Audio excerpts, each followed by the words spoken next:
This lecture we're going to cover not just user interfaces. In fact, we're not really going to talk about Unreal's user interface system at all. We'll do that later as part of a project work. But what we're going to talk about is the general design strategies behind building user interfaces and user experience.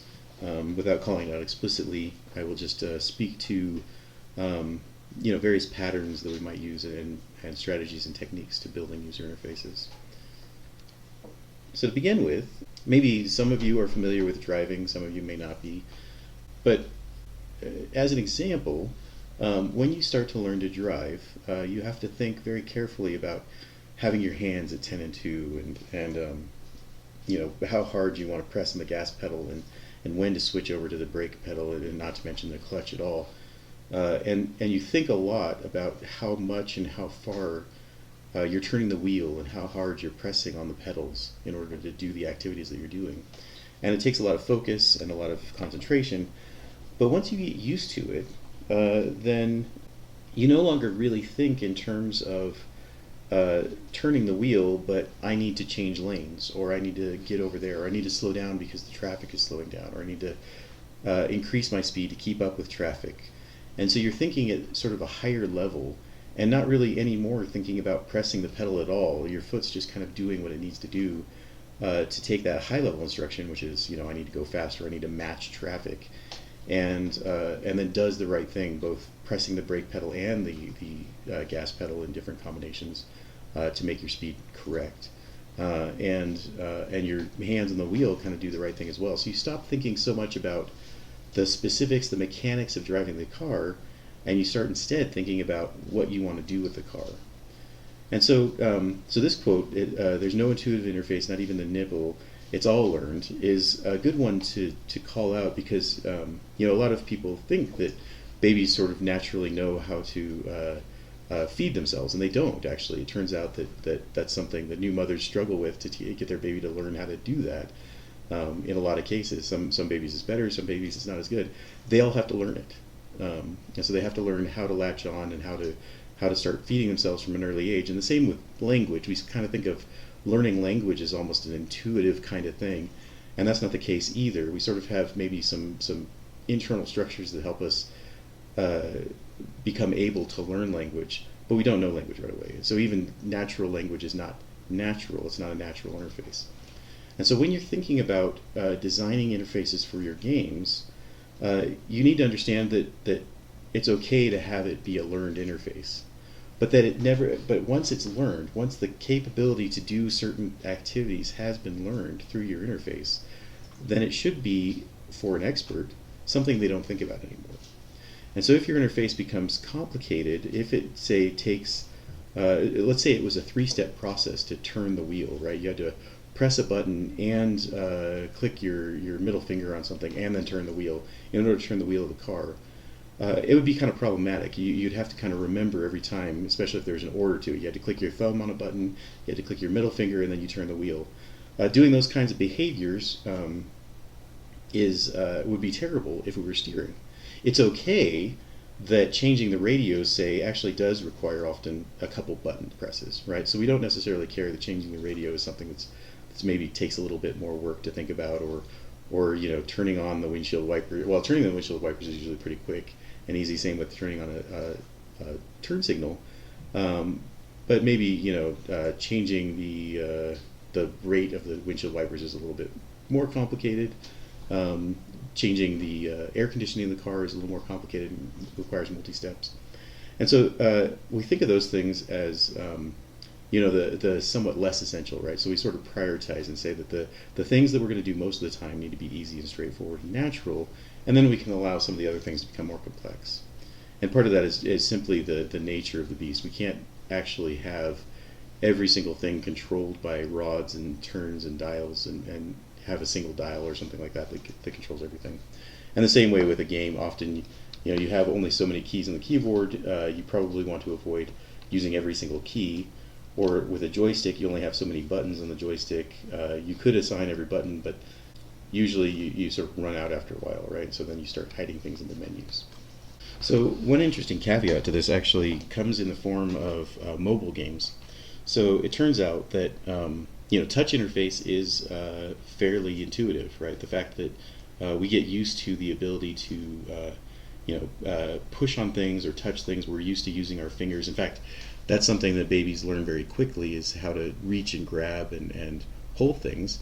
And so at a very young age, many children are able to figure out how to use an iPad and an iPhone by touch, because it starts to become very apparent how you do those things. The one thing that's missing from that is the tactile feel. So they kind of understand the touch and the interactivity of the touch, but it becomes difficult to negotiate where the buttons are. And so you find that often with the 2D mobile games, where you actually are sort of maybe controlling a platformer, and they do the pseudo joysticks, right? Where your left thumb and your right thumb, you turn your phone sideways, and you can use the phone like a 2D platformer, right? So you can press buttons. Problem is that you no longer know where your thumbs really are. And so you kind of lose that sense because you don't have the tactile feel. Like a joystick in the Xbox, you never really lose the buttons because you can feel them, they're bumps. And so even though you might not have your thumb on the bumps all the time, you can actually pretty quickly find where they are without missing them, because of the feel, the fact that you're holding the joystick in a certain way. And so you lose that in the phone, and that's actually one of the places where it falls down. So it's all intuitive, but you end up needing to kind of focus. So an expert has a hard time sort of continuing to remember where the buttons are on the phone. There's a lot of flexibility, and they've sort of solved the problem in many ways.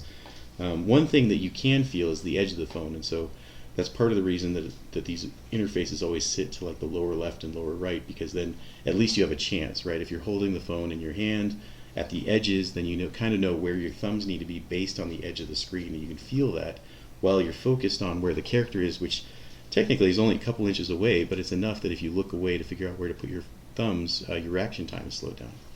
And so it becomes no longer as natural as it needs to be. So then another sort of affordance or problem that happens with video games in particular is a lagginess to the interface. So I don't know that I've seen any of these anymore, but there used to be these drunk driving simulators where essentially what happens when you're drunk and driving is that your reaction time is slowed down. So your notion of turning the vehicle and all the things that you're used to doing in terms of I need to slow down or speed up to match traffic, the signal that goes from your brain to your hands to actually perform the operation that you need is slowed down. And what happens is then that you tend to oversteer. So you see that, well, I'm not actually adjusting. I need to turn harder because I think the car is wrong. And so then you turn harder, but you were already starting to turn. It was just delayed, and now you're turning even harder, and now you're swinging off the road. And so that tends to be why drunk drivers swerve, because the reaction time is slower, and so it's harder to control, and you can't adapt your brain quickly enough to the idea that you've got slower responses. And so latency or lag can actually be kind of a killer to any performance in the game, not just because people complain about the lag and say it caused them to lose, but actually because you tend to oversteer or overdrive the game in certain ways that cause problems. So one of the sort of standard ones where this kind of thing happens is when I click, say, if I've got this character here and I'm trying to control him, then if I click over here, he's got to do some amount of maybe crowd navigation as well as obstacle navigation to move around this object and avoid running into the other people, right? It might, depending on how much of that sort of gameplay there might be there, we might allow them to actually sort of impede on each other a little bit, but we might want to have them avoid, right? So let's assume we have crowd control. And so this character, to move from here, where the red circle is, over to where I want to click, which is over here, I have to move him through and around and avoid a lot of obstacles to get over here. And so there's a lot of computation that takes place even before he starts moving to figure out where the best path is, and maybe even chooses a path like this, right, to go from here around to get over there because it's too complicated to move through this space. And so that time might actually be long enough that the player realizes is there. And so if you were to wait, they might click again, right? And so they're like, this game's frozen up, I'm going to click again. And so now you have spawned off 2 of these searches, and so it takes even longer. And so they start clicking even more, and they're getting frustrated. And so a very simple thing that we can do within the interface is, it's not necessary that this character move to the speed that the player cares about. It's necessary that we let the player know that we heard them, right? And so the difference is, rather than trying to figure out how to make this character move faster, we put a little indicator over here to say, yeah, I saw that you clicked, and so you clicked, and I'm going to put like a little ring, and it's going to pop up and create a nice little animation, and then now you know that the game knows and that your character knows that he's supposed to be moving over here, and then he'll move over here as quickly as we can allow. And so by doing that, we can sort of overcome some of the obstacles of the game. So almost every interface element should respond to the player immediately, and then kick off some work that might take longer or shorter depending on how long it goes. Right? So in a very real sense, you want the interface to be tuned at a very high level of rate, a very high level of fidelity. But the actual character, everyone knows that it takes a while for anybody to do anything. You don't sort of expect instant response necessarily from your character. You know that there's going to be a certain amount of time. You know that every action has like an animation sequence and a wind-up and a preparation and so on. And so all those things are okay. You just want to know that when you click the button, that thing kicked off the way you intended, and that there wasn't latency in the interface itself. So user interfaces have been designed over the years and have developed and sort of we've come to a certain set of standards that are expected, right? So there are things like, these three buttons here on the Mac are different, but on Windows they all look like this, and on the Mac there are the three buttons that represent full screen, minimize, and close. And so we get used to at least that level of difference. But almost everyone expects that there's going to be an X button to close a window. And it's going to look something like an X button or a red button to close it. If maybe you're used to the Mac. And we also start to get used to the fact that there are windows and that there's a menu system that sits here and maybe some icons that do shortcuts here. We might allow the icons to appear on the bottom, but usually we expect a status down here. We all know that when we click the minus or the plus, we're going to expand or collapse this group of icons, and when we selecting one of these spots over here is going to change the panel over here.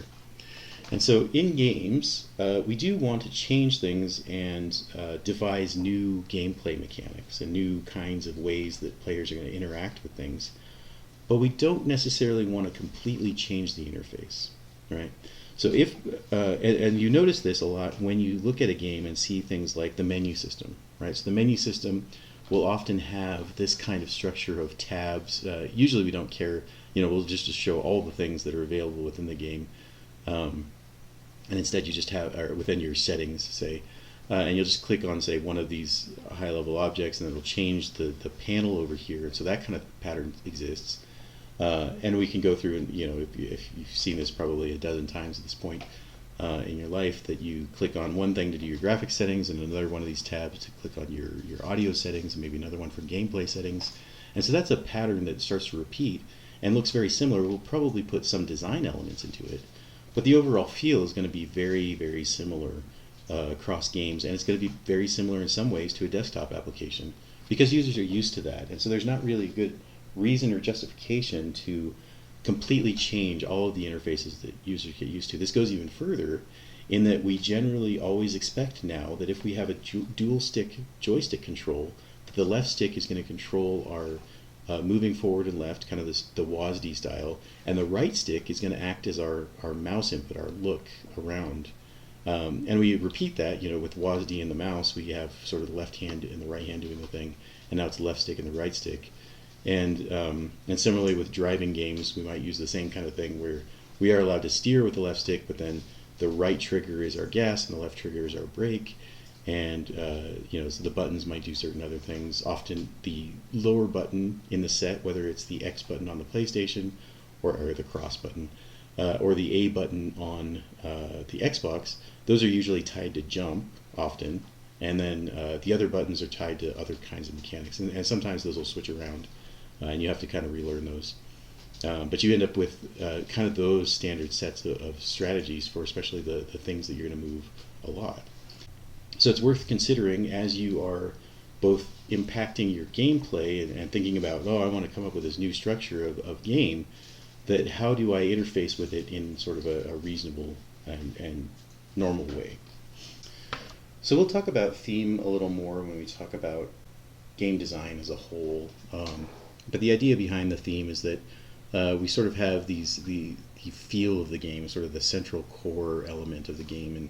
And so, for instance, what we're seeing here is Samus's power suit, And the UI is actually as though we are built into her power suit, right? So we're looking through her visor and we're doing things that are UI like. And so actually what we see here is there's a back and a select button, and these are tied to, this is the GameCube days, so so rather than say the left trigger and the right trigger, we had the 1 button and the 2 button over here. But we still have those buttons called out, right? So although it looks like we're in this futuristic interface and we feel like we're a super soldier in a power suit, we still get checkboxes. We still get kind of labels in certain locations that mean useful things. We get sliders that kind of represent our probably health in this case, and ammo counters. And we also get callouts to the interfaces, like to the joystick interface itself. So although we're theming the entire UI, which is always a good idea in a game, to theme the UI and keep the player sort of immersed, even when they have to do kind of the mechanical things of the game that are not the natural, intuitive things. So this is kind of the changing the radio station and setting up the air conditioning, the multi-button kinds of views. But there's no reason to kind of take them out of the experience entirely and figure out a way to theme it back into the overall feel of the game. We see a similar version when you bring up the interface in the various Fallout games. So it's actually like the Pip-Boy is something that you're wearing on your arm. And so we still get left trigger and right trigger callouts here that help you know how to move through this space. And we get A button and X button here tied to what we're using, I believe. And of course, each of these controls works through like the tab menu system. So everything continues to feel familiar, feels almost all the way back to like the standard Windows interface. But we have a whole lot of extra sort of junk here that we don't need, that has nothing to do with it. But it's all about the theme and keeping you kind of in the game, even while you're doing this extra interface work. So you can still allow a lot more of the complication there, but without losing, and still tie back to standard interfaces that the player can feel comfortable modifying, that they're not fighting with this interface every time they come into it, and they get the indicators like the left trigger and right trigger, but we don't have to pull them completely out of the game in order to do it. So it turns out this kind of goes the other direction too. So for a long time, especially with Apple products and on the iPhone and so on, it's a technique known as skeuomorphism, where this kind of decoration that we just saw, all this sort of useless junk that's here that just feels like you're in the interface, came along with interfaces that we were seeing in mobile interfaces or just standard apps, right? That an on button or a calculator or a book browser. And it turns out that this is now considered pretty bad design, and it's really a difference in the goal structure, right? So when we're in games, the purpose of a game is to kind of bring someone into your world and consume them in your world. You disappear them into your world. Whereas with an app, with something you have on your phone, the best apps are really meant to disappear into you. They become part of your life, and so you don't want to think about them. You don't want to think about the fact that there's all this extra interface here that's unnecessary, all this extra texturing, and it feels like a real button. We don't care about that. We want a button that says on and off very easily and quickly. We want our calculator buttons to be very easy and quick to press so that we can do our calculation, or a book reader to come up and show the books in just a straight list so that we can click through them. We don't need them to look like a bookshelf. So it turns out that it's not really great for standard app design, where really the point of the app is to be sort of disappear as quickly as possible and become something that's just you don't think about. It's just part of your daily life, right? It disappears into your life. But it is the opposite case with a game, that you really want to disappear into the game. You're sort of, as part of the old escapism and the fantasy, that you are becoming what is happening within the game, and so you stay within that realm. And so skeuomorphism is something that no longer is really followed, for the most part is followed in app design, but is entirely important and really useful in video game design to actually bring back these kinds of elements.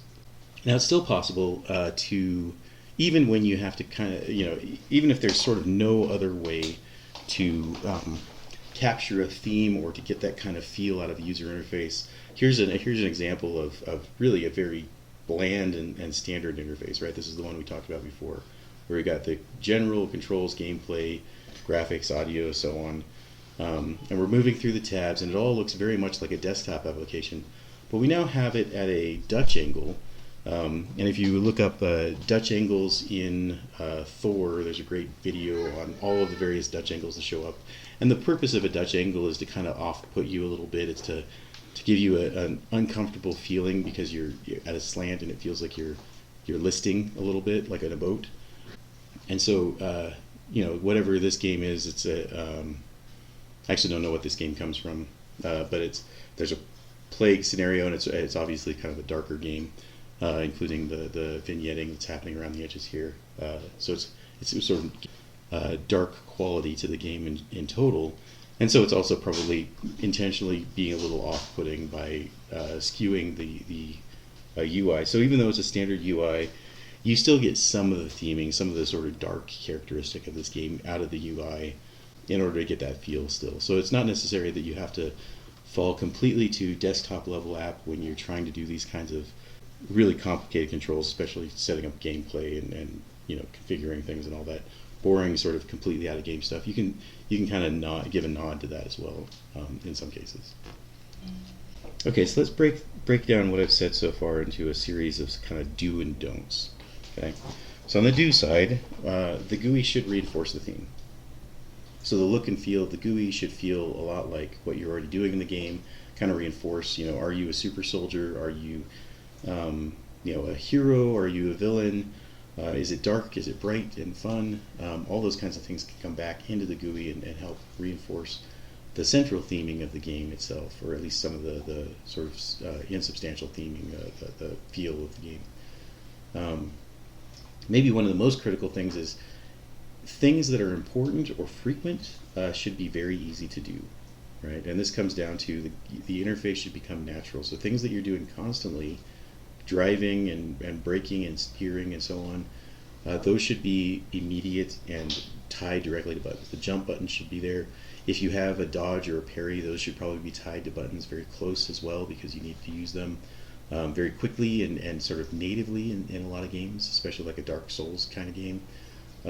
You'll need to dodge or parry at a moment's notice or be very ready to do so. And then other things, can be hidden away, right? So changing the air conditioning or setting up your inventory, micromanaging your party can all be done in Windows, or it can be multi-button presses, and those don't need to be as readily available because they're things that you would do less frequently, right? You would do them kind of occasionally throughout the game. And so it's okay that they're tied to external interfaces. You want to make the UI discoverable, so you want to have the indicators to say there are other pages to look through. You want to make sure that the buttons are understandable, that the player, this comes to the familiar concept, so where we have tabs, the player is used to seeing tabs and knows that they can move through those tabs, and so they're starting to be able to just move through their own space without you having to tell them that there are multiple pages available. They'll just get used to that idea because it's a familiar concept. And so that allows your UI to then become something that they can move through and figure out where things are on their own without necessarily having to be told. And that's useful because then you go through a tutorial section and the player will maybe learn it once or learn some of it. But later on, if they forget or they want to go back, if it's discoverable and they've kind of forgotten the details, they don't have to remember that I need to press Control and then 2 and then 8 and then F4. I know that I can press right trigger a couple times and it'll move me between tabs, so I don't need to remember some weird sequence to get over here. And it lets me go find the things that I know are somewhere in there, and then I'm going to go find them. And so again, we're using familiar concepts. We're using the idea of tabs and scroll bars and all those kinds of things, so that it's all familiar, and we're not changing it, so we don't have a gear shift that's spinning and a dial, and that somehow represents our scrolling instead of scroll bar, right? So we might do that in some cases. If we're doing a steampunk game, maybe we do change some of those things where it fits, but we don't need to change the entire game, because then the entire game will be completely unfamiliar, and the player will be it'll never become natural to them. So then on the don't side, we want to not leave it inconsistent or leave nonsensical things in there. We can leave sort of useless decoration to serve the theming, but we don't want to say have a scroll bar in one sense and a button that looks like a squishy jelly in another page, and then a normal button on yet another page, and a scroll bar that follows a twisting helix pattern on a different page. And so different parts of the game actually start to feel, broken or just completely inconsistent, or there's no way to understand that a scroll bar works a certain way. You have to dial something in one direction and then move it another, unless your entire gameplay is built around that. So games like Myst, and The Room, things like that are actually built around sort of these nonsensical, inconsistent interfaces. So maybe the point is there of course are exceptions to all these rules, and in fact, doing dangerous things should also be difficult to do. So things like deleting a save game or dropping important quest items should be hard to do. The Stanley Parable actually makes it very easy to do very dangerous things, so that's another sort of counterexample. But the entire point of that game is to undermine normal game mechanics. But in your standard games, you don't really want to make it easy to sort of permanently destroy a quest item that's important that makes it possible to lose the game. In fact, you want to make it essentially impossible. You don't want to allow the interface at all to let them destroy important quest items, that then the game's no longer beatable. And that kind of goes to making the UI discoverable, because if it's very difficult or impossible to do dangerous things, then the players feel comfortable trying to do some things and maybe move some things around, and they're okay with dropping things out of their inventory as part of figuring out if they can and how that works for optimizing, because then it makes the game enjoyable. It makes the game discoverable. You don't want to make everything possible. You don't want to come up with every possible thing the player can do. There's a certain limit to which there's certain things the player just doesn't need to do. And so there's no reason to make everything possible within the game. You end up making a overly complicated GUI. This is true for applications as well as normal applications. You really only need to make the 99% things possible, and maybe in some cases, they can download a special plugin or something if they're really going to do other work that you didn't think was necessary. And certainly, don't make buttons that don't even look like buttons, or even there aren't buttons, because you actually have to click and slide something to interact with every single thing. So there's no longer just a standard push button that exists. And overall, you want to have a balance between form and function. So you want it to be a functional GUI. You want it to feel quite a bit like a desktop app, but you do want to balance that against the fact that you're making a game, and that you do want the player to disappear into your world. So as an interesting aside, the interfaces are changing substantially these days with AR and VR. So here's a system. Here's the Oculus system, or version of the Oculus system, where you are really being subsumed into the environment. So beyond just your controls, like the standard joystick controls and button controls that you have access to your fingers, your head and your position in space start to become interface elements as well. And so a lot of the sort of standard desktop kinds of interfaces no longer exist when you're dealing with VR, for instance. You have to, in some sense, rethink how all of this becomes structured. And it starts to exist in the physical world, and it becomes even more skeuomorphic in some ways, that you might actually have a real physical bookshelf or a light box in which you're placing your inventory or something like that. And so those kinds of design elements are still being learned and understood, and how they work with VR. But it's kind of an exciting space, because we sort of have this crossover into a whole new kind of user interface world. And what's also interesting is kind of the difference between AR and VR. And so it's my view that so AR is really augmented, and it overlays the world, the VR world, or the virtual world that you're looking at, into your world, right? If it's done well, then you get all of the, it's not a pure overlay, it actually sort of fits into your world. And so you see parts of the Minecraft world here disappearing under the couch or behind things and being obscured by the physical, and so it feels like it's present within that world, and it's lit correctly to sort of match the lighting in the world and all that. These are advances that are currently continuing to be worked on. Magically, unfortunately, is kind of gone, but they were working hard on especially that sort of light field matching, as well as the obscuration, or the fact that the things disappear behind other things.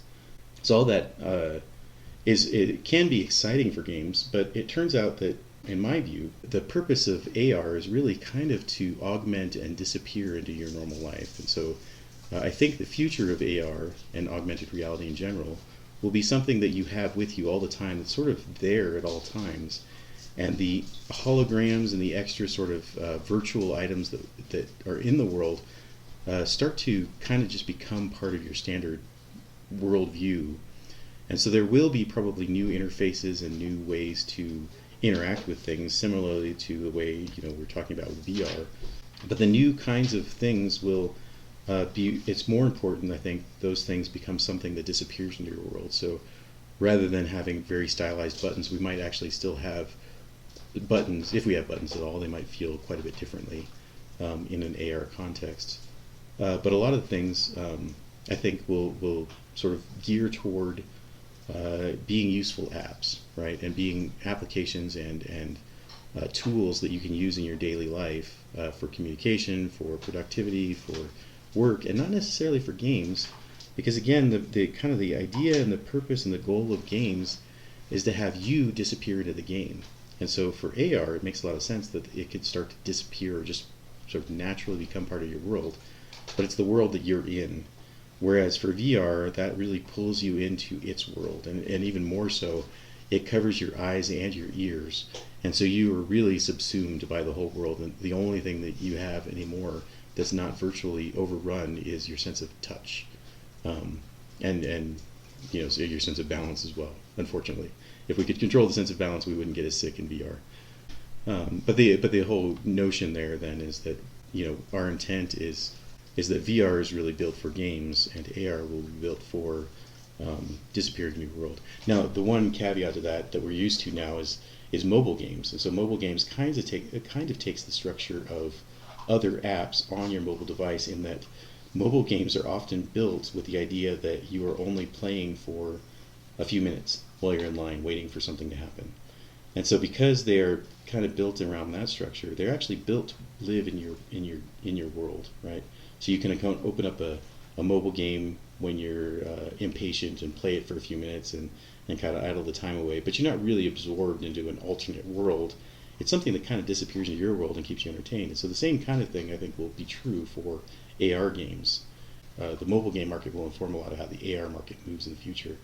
But I think VR is the home of where sort of the big and epic and world-consuming games, human-consuming games will be in the future.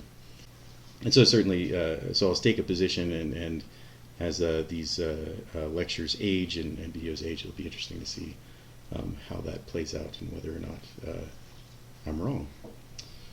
Okay, so that covers all that we're going to talk about with UI. We will go into practice with UI in other efforts, especially actually interacting with the Unreal Motion Graphics tool itself as project work.